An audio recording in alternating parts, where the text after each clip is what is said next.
bertemu lagi di ibadah online Sekolah Minggu. Yeay. Apa kabarnya nih adik-adik? Kita tanya dong kabarnya. Iya, kita harus tanya adik-adik kabarnya gimana. Gimana tuh Kak? Gimana kabarnya adik-adik? Sangat aman, baik. Sebelum kita mulai ibadah, yang pertama nih kita harus siapin apa Kak? Alkitab, catatan, sama ajak teman-temannya, adik kakaknya, semuanya supaya kita bisa ibadah sekolah minggu pagi ini sama-sama. Yeay. Oke, kita mau mulai ya Kak ya. Sebelum kita memulai ibadah kita pagi hari ini, yuk kita sama-sama persiapkan hati kita. Kita mau berdoa dan nanti Kakak Renita boleh memimpin kita dalam doa. Mari kita berdoa. Tuhan, terima kasih untuk pagi hari ini. Terima kasih untuk berkat-Mu hari ini Tuhan. Terima kasih kami boleh bangun dengan nafas hidup, kesehatan yang baru yang dari Tuhan. Bapak, sebentar kami akan memulai ibadah online sekolah minggu Tuhan. Berkati anak-anak-Mu yang ada di rumah dan dimanapun mereka berada Tuhan. Kami percaya kalau Tuhan ada di ibadah kami, Engkau mengurapi setiap anak-anak-Mu ini Tuhan. Sekali lagi Tuhan, kami menyerahkan ibadah ini ke dalam tangan Tuhan. Hanya di dalam nama Tuhan Yesus kami sudah berdoa dan mengucap syukur. Haleluya. Amin. Mari semua bangkit berdiri. Ayo kita sama-sama puji Tuhan ya. Hatiku menyunya.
Kita akan mendengarkan firman Tuhan yang dibawakan oleh Kakak Sofia. Tapi sebelum itu kita nyanyikan lagi satu pujian sebelum kita berdoa. Yesus sayang padaku.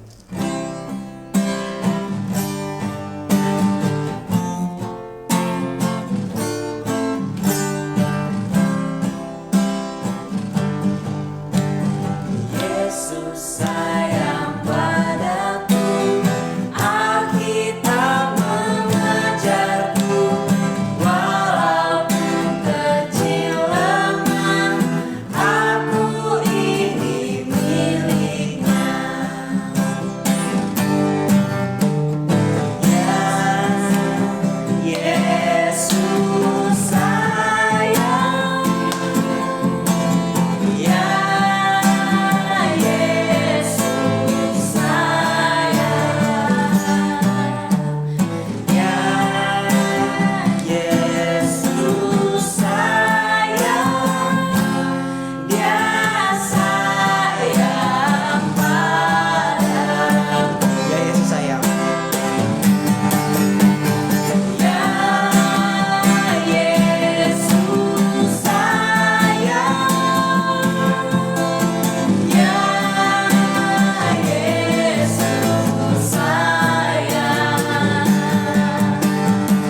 sama-sama mempersiapkan hati, kita mau berdoa. Tuhan Yesus, terima kasih untuk pagi hari ini. Terima kasih Tuhan untuk semangat dan kesehatan yang baru yang masih boleh Tuhan berikan buat kami anak-anak-Mu. Dan tiba saatnya Tuhan, kami siap mendengarkan firman-Mu. Kau memberkati Kakak Sofia yang akan menyampaikan kebenaran firman. Kiranya Engkau mengurapi hamba-Mu dari ujung kepala sampai dengan ujung kaki, sehingga apa yang hamba-Mu sampaikan boleh menjadi berkat bagi setiap kami dan anak-anak-Mu Tuhan yang ada di rumah. Terima kasih Tuhan, kami siap mendengarkan firman-Mu hanya di dalam nama Tuhan Yesus. Haleluya. Amin. Halo adik-adik, selamat hari Minggu. Nah, kita kembali lagi nih ibadahnya. Kali ini kita harus ibadah offline lagi di rumah. Jadi untuk sekolah minggu hari ini kakak akan membagikan salah satu firman Tuhan nih untuk ibadah perdana kita lagi kembali ke offline lagi. Oke, sebelum kita mulai ibadah kita pada hari ini, kakak mau tanya dulu nih sama adik-adik di rumah sekalian. Siapa di sini yang gak suka sama yang namanya hadiah? Coba angkat tangan dulu deh. Kakak yakin pasti nggak ada yang angkat tangan karena hampir seluruh orang di dunia ini pasti pada suka banget sama yang namanya hadiah. Karena dari kecil kita tuh udah dikasih sama yang namanya hadiah. Contohnya kita ulang tahun, itu pasti kita udah dapat hadiah lah setiap tahun tuh minimal 1. Karena kenapa? Karena kita ulang tahun. Nah, selain itu, hadiah itu bisa juga kita dapetin dari misalnya orang tua kita yang ngasih kita hadiah karena kita udah melakukan sesuatu yang baik. Contohnya, misalnya mamanya janjiin gini, nanti kalau nilai kamu 100, mama kasih kamu hadiah deh, gitu. Atau nanti kalau kamu ranking 1, mama kasih kamu hadiah deh, gitu. Jadi banyak banget hal-hal yang menjadi alasan kita untuk menerima hadiah. Ada karena kita ulang tahun, karena kita melakukan sesuatu, atau karena bentuk sayang seseorang terhadap kita dan kita bisa mendapatkan hadiah. Jadi hadiah itu pada intinya adalah sesuatu yang diberikan oleh seseorang untuk menunjukkan sayangnya seseorang atau kasihnya seseorang terhadap satu dengan yang lainnya, kayak gitu. Jadi contohnya waktu kalian ulang tahun, kalian dapat hadiah dari misalnya temannya kalian. Nah, ketika kalian kasih kalian hadiah, temennya itu pengen menunjukkan bahwa ini nih hadiah selamat ulang tahun ya buat kamu. Nah, aku sayang sama kamu. Nah, seperti itu. Jadi itu salah satu bentuk bahwa teman kita ketika kasih kita hadiah, orang tua kita, itu adalah bukti bahwa dia sayang sama kita, bahwa orang tersebut peduli sama kita karena dia ingat ulang tahun kita, dia menghargai apa yang kita lakukan. Nah, jadi semua orang ini pasti suka sama yang namanya dia. Ada nggak sih kalian pernah nggak sih kecewa sama suatu hadiah yang dikasih? Mungkin beberapa orang ada yang pernah kecewa ya karena suatu hadiah. Mungkin misalnya kalian mengharapkan sesuatu yang lebih gitu. Misalnya mama kalian ngasih kalian buku cerita, padahal yang kalian harapkan HP. Nah, seperti itu. Jadi terkadang hadiah itu bisa mengecewakan seseorang. Walaupun seperti itu sebenarnya, kalau kita dikasih hadiah, sepatutnya kita harus apa? Kita harus bersyukur kan. Jadi walaupun kalian bilang nggak suka kak sama hadiahnya yang itu, nah sebenarnya yang harus kita lakukan adalah kita harus bersyukur sama hadiah yang udah dikasih sama siapapun orang itu. Karena yang terpenting itu bukan apa hadiahnya, tapi yang terpenting ketika seseorang itu mau mengasih hadiahnya. Karena yang terpenting adalah apanya? Rasa pedulinya dan rasa sayang dari seseorang itu ketika dia memberikan kita hadiah. Jadi hadiah itu bentuknya bisa bermacam-macam dan bisa apa saja. Contohnya kalau yang perempuan tuh pasti pengen banget hadiahnya itu boneka. Kenapa sih suka boneka? Iya, kalau dikasih hadiah boneka itu kita bisa dipakai terus, bisa kita bawa kemana-mana terus, bisa kita simpen sewaktu tidur. Jadi kita inget terus nih kak sama orang yang ngasih. Oh iya, kalau yang cowok pengennya yang apa? Nah, kalau yang cowok pasti pengennya itu boneka. Pengennya mobil-mobilan. Kenapa pengen mobil-mobilan? Iya, soalnya bisa aku mainin, bisa aku pamerin sama teman-teman di sekolah. Terus kalau misalnya dapat mobil-mobilan juga, tiap hari aku masih bisa ngeliat hadiahnya, jadi masih aku pakai. Oke, jadi banyak banget alasan kita menyukai hadiah. Tapi hadiah itu sifatnya seperti apa sih? Maksudnya apa tuh kak sifatnya? Jadi hadiah yang dikasih sama orang-orang yang sayang sama kita itu hadiah yang seperti apa? Apakah hadiah itu akan membuat kita senang sesaat aja? Jadi kalau misalnya kalian ulang tahun, kalian dapat hadiah banyak, kalian buka hadiahnya, oh udah tahu nih hadiahnya ini, ya udah besoknya udah hilang rasa senangnya, udah biasa aja lagi. Soalnya ya udah, cuman kepo isi hadiahnya aja kak. Atau ada yang kayak dikasih hadiah, ya udah senang nih, senang, habis 1 minggu dimainin, 2 minggu dimainin, 1 bulan rusak, udah nggak sayang lagi sama hadiahnya. Jadi hadiah yang dikasih di dunia ini itu sifatnya sementara, yaitu alias hadiahnya itu cuman sesaat, cuman setahun mungkin, ya paling lama 5-10 tahun. Karena kalau udah besar nggak mungkin dong masih mobil-mobilan terus. Abis itu nggak mungkin dong kalau misalnya dikasihnya boneka udah sampai gede, udah sampai jadi orang tua lagi masih suka sama boneka, pasti udah nggak peduli sama yang namanya boneka. Jadi apapun yang diberikan, apapun yang kita punya pada saat ini itu sifatnya sementara, alias ya cuman sebentar aja bisa dipakainya, nggak bisa terus-terusan. Tapi di Alkitab ada salah satu yang Tuhan berikan, yang pasti hadiah juga dong buat kita. Karena sesuatu yang diberikan itu adalah hadiah, apalagi diberikannya dengan sayang, dengan kasih sayang. Itu adalah salah satu bentuk hadiah. Apa tuh kak di Alkitab? Nah kalau gitu sekarang kita mau buka Alkitab kita dari Yohanes 3 ayat 16. Nah kalau gitu kita baca sama-sama ya. 1, 2, 3. Karena begitu besar kasih Allah akan dunia ini, sehingga Ia telah mengaruniakan anaknya yang tunggal, supaya setiap orang yang percaya kepadanya tidak binasa, melainkan beroleh hidup yang kekal. Oke. Ayat ini itu ayat yang sering banget dibilang. Tapi biasanya orang kalau ngomongin ayat ini pasti fokusnya supaya kita tuh tidak binasa dan supaya kita tidak hidup yang kekal. Kakak mau kasih salah satu titik fokus untuk adik-adik di rumah.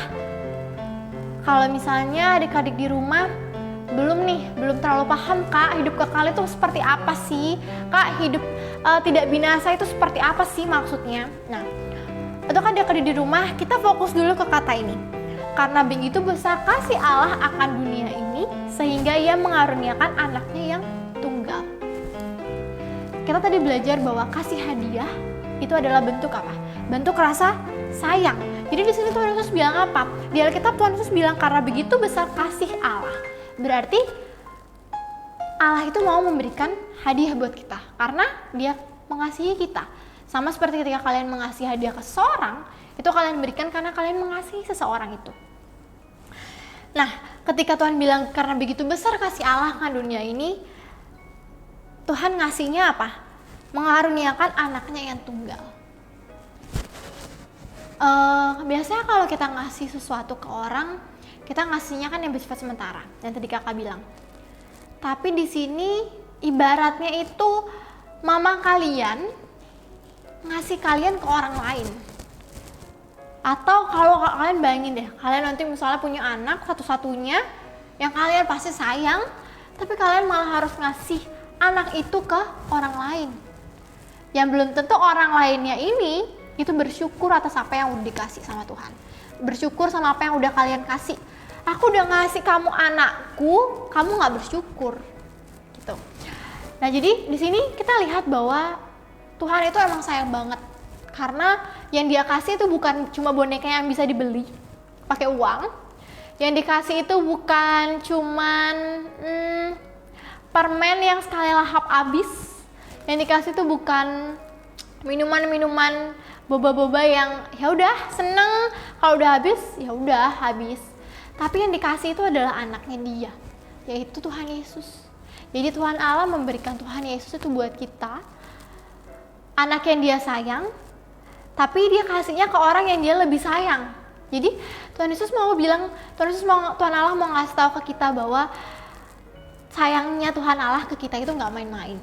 Karena apa? Karena yang dikasih itu sesuatu yang Dia sayang. Ibaratnya tuh kayak gini lagi deh. Kalian dikasih boneka sama teman kalian. Teman kalian ada ulang tahun. Terus kalian ini sayang nih sama teman kalian yang ulang tahun. Terus teman yang ulang tahun itu minta hadiahnya adalah boneka yang kalian sayang. Kalian mau nggak ngasih? Pasti oh nggak mau kak, ini kan kesayangannya aku, masa aku harus kasih boneka yang aku sayang ke teman aku sih, aku kasih yang lain aja ya, boneka yang lain. Nah pasti kita berpikir seperti itu, kita nggak mungkin memberikan hal yang kita sayang hanya demi orang yang kita sayang. Tapi di sini Tuhan Yesus kasih contoh apa? Ketika kamu menyayangi seseorang, ya itu berarti kamu harus mengorbankan hal yang kamu sayang sekalipun. Yaitu berarti di sini Tuhan Yesus mau ngasih anaknya sendiri untuk kita semua. Inilah yang kakak bilang yang namanya hadiah terindah. Hadiah yang bersifat kekal karena yang diberikan adalah Tuhan Yesus yang selalu menjaga kita setiap hari. Jadi kita harus bersyukur ketika Tuhan Allah udah memberikan Tuhan Yesus kepada kita. Karena hadiah yang dikasih sama Tuhan Allah itu bukan hadiah yang 1 minggu lupa, hadiah yang 2 minggu lupa, hadiah yang 4 tahun gak bisa dipakai lagi, atau hadiah yang cuma sekali lahap terus habis. Tapi hadiah yang dikasih adalah hadiah hidup yang nemenin kita setiap hari, yang selalu ada buat kita, yang selalu sayang sama kita. Jadi buat adik-adik di rumah, ketika kalian sedih, kalian gak punya apa-apa, kalian ingat ketika kalian lahir, Tuhan Allah itu udah ngasih seseorang yang bisa kalian jadiin sahabat, jadiin papa, jadiin mama mungkin, atau jadiin siapapun yang kalian rasa kalian mendapatkan kasih di dalamnya. Karena Tuhan Yesus sayang sama kalian. Hanya sesimpel itu. Jadi kalau kalian juga sayang sama Tuhan Yesus, kalau kalian suka sama suatu hadiah, kalian harus bersyukur. Maka kalau kalian sayang sama Tuhan Allah karena dia memberikan Tuhan Yesus ke kita, kita juga harus bersyukur. Dengan cara apa? Dengan cara melayani Tuhan setiap hari. Jadi jangan lupa untuk adik-adik di rumah, kalian gak boleh sedih, kalian gak boleh nggak boleh marah-marah kalau misalnya kalian tidak mendapatkan hadiah atau mendapatkan hadiah yang tidak sesuai dengan keinginan kalian. Karena ingat, kalian punya satu hadiah dari yang kalian bawa dari lahir, yang dimana dia nggak bisa hilang, dia nggak bisa pergi dari kalian, dia selalu ada untuk nungguin kalian. Tinggal kalian aja mau bersyukur nyamperin Tuhan Yesus atau enggak. Oke, jadi jangan pernah lupa sama Tuhan kalian, selalu berdoa, baca Alkitab walaupun kita nggak bisa ketemu. Untuk minggu-minggu depan mungkin nggak tahu sampai minggu kapan, tapi jangan pernah putus hubungan sama Tuhan Yesus. Oke, kalau gitu firman Tuhan kita selesai sampai di sini. Kita akan berdoa untuk firman kita pada hari ini. Mari kita tutup dalam doa. Ya Tuhan, kembali kami datang ke hadirat-Mu yang kudus ya Bapa. Terima kasih untuk kasih-Mu dan anugerah-Mu Tuhan kepada kami setiap hari. Izinkanlah kami untuk selalu bersyukur. Bukan hanya bersyukur karena berkatnya Tuhan, tapi bersyukur karena adanya Tuhan dalam kehidupan kami. Karena kami percaya bahwa adanya Tuhan dalam kehidupan kami bukan sebagai seorang Tuhan, tapi adanya Tuhan adalah sebagai sebuah hadiah untuk hidup kami yang menuntun hidup kami setiap hari. Karena kami percaya Tuhan, hidup kami akan jauh lebih indah, akan jauh lebih baik ketika kami punya Tuhan yang selalu menolong kami. Inilah doa kami ya Tuhan, biarkanlah firman yang kami dengar bukan hanya sebagai pendengaran saja Tuhan, tapi dapat kami lakukan setiap hari dalam kehidupan kami. Inilah doa kami Tuhan, dengarkan doa kami dan sempurnakanlah kami. Haleluya, amin. Pengumuman. Oke, gimana kebenaran firman Tuhan pagi hari ini? Semoga bisa memberkati adik-adik semua di rumah ya. Jangan lupa ayat Alkitabnya yang tadi dihafal dan kita sama-sama belajar dari kebenaran firman Tuhan pagi hari ini. Oke, kita akan ke pengumuman. Pengumuman yang pertama adalah ibadah sekolah minggu yang dilakukan secara online akan diadakan setiap hari Minggu jam 7 pagi di channel Ada Jawaban TV. Jangan lupa ajak teman-teman dan adik-adik semua untuk ibadah sama-sama ya. Pengumuman yang kedua, kalau adik-adik ada yang punya bakat melukis, bernyanyi, main musik dan lain-lainnya, adik-adik dapat mengirimkan videonya di nomor di bawah ini ya. Nanti videonya akan ditayangkan setelah ibadah online sekolah minggu selesai. Oke, kita hari ini akan selesai ibadah kita pagi hari ini, dan semoga di minggu yang selanjutnya kita bisa beribadah bersama-sama ya. Sampai jumpa di minggu yang akan datang. Tuhan Yesus memberkati. Oke adik-adik, ibadah kita telah selesai dan sekarang kita mau menutup ibadah kita pada hari ini dengan doa. Mari kita satu dalam doa. Terima kasih Tuhan untuk ibadah kami pada hari ini. Kami mau bersyukur untuk firman yang Tuhan telah berikan, puji-pujian yang telah kami naikkan juga Tuhan ke dalam hadirat-Mu. Semoga firman yang telah kami dengar dan juga pujian yang telah kami bawakan dapat berkenan di hadapan Tuhan dan menjadi persembahan yang berbau harum di hadapan Tuhan. Ya Tuhan, sekarang kami mau selesai ibadah. Tuhan pimpin kami dan berikan kami hikmat untuk dapat melaksanakan apapun yang telah kami dengar di dalam hati kami dan juga yang telah kami dengar dalam pikiran kami. Ya Tuhan, kami mau berdoa untuk minggu kami ke depan ini. Tuhan, biarkanlah kami yang pada masa sekolah ini dapat menempuh pendidikan kami dengan baik. Kami dapat mendengar guru-guru kami dapat belajar dengan tekun dan mendapatkan hasil yang baik. Karena Tuhan, kami percaya apapun yang kami lakukan Tuhan bukan untuk kami, bukan untuk orang tua kami, bukan untuk siapa-siapa, tetapi hanya untuk Tuhan dan hanya demi kemuliaan Tuhan. Dan biarkanlah lewat nilai kami, lewat masa studi kami, nama Tuhan dipermuliakan. Kami juga mau berdoa Tuhan untuk orang tua kami yang setelah bersusah payah Tuhan bekerja setiap hari untuk mendapatkan berkat Tuhan. Kami percaya Tuhan, apapun yang mereka lakukan, biarkanlah itu menjadi berhasil, dan apapun yang mereka lakukan itu juga dapat berkenan di hadapan Tuhan. Inilah doa kami ya Tuhan. Berkati pendidikan kami, berkati orang tua kami, dan berkati diri kami sendiri untuk menjadi orang yang lebih baik ke depannya, untuk selalu bersyukur dan selalu percaya bahwa Tuhan Yesus ada buat kami sebagai hadiah yang akan selalu menemani kami. Inilah doa kami dalam